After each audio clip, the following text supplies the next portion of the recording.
Hi, Angela here at the Moxy Movement. Thank you for joining me for today's tip. I'm very excited about this one because it's going to help us a lot with our chopper inverts on the pole. Our chopper invert is where we pull our hips over our head in a straddle position. We're upside down. From there we can hook our legs all sorts of different ways. If you haven't gotten there yet in your pole practice, you will, and this drill will really help you with that. There's two ways to go about this move. One of the ways is to use a lot more muscle, a lot more force, and you're picking yourself up and over. You're pulling those hips up and over. And a lot of times I'll see people do this. They're usually jumping or they're using a lot of momentum. It's one way to do it. The second way is to lower your shoulders by extending your arms, understanding your body position. So then, now my hips are over my head and I wasn't lifting my hips, I was lowering my shoulders.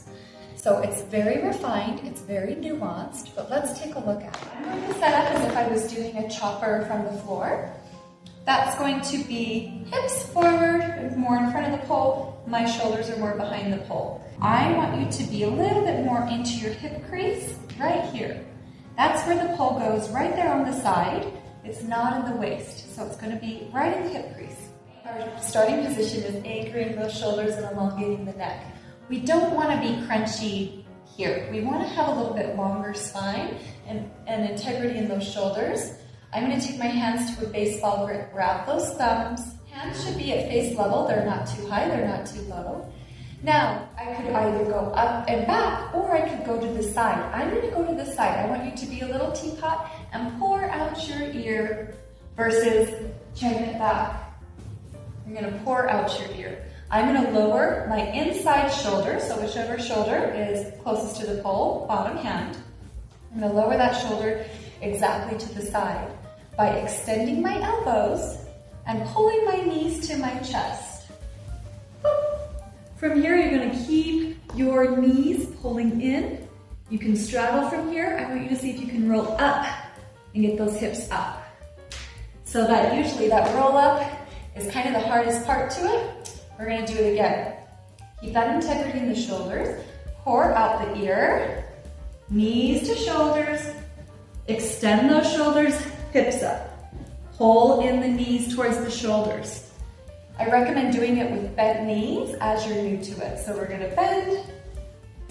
Boop. As we get more comfortable with this, I'm going to take it up into this position here. I'm hooked into my hip. My hands are ready to go. My shoulders are engaged. And I'm going to pour out my ear. Pull this shoulder, this knee to this shoulder. Here we go.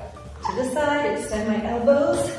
Boom. Try to get all the way upside down with your hips coming close to the pole. Boom, you can hook those legs.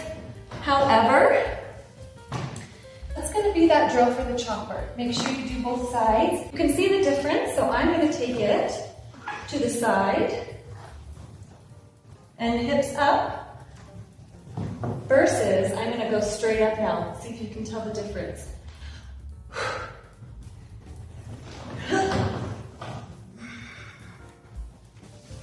So it's a subtle difference, but I want you to start doing this dorky move. You're going to feel like a dork, you're going to look like a dork, and it's going to immensely help your inverts. So I want you to do it every day.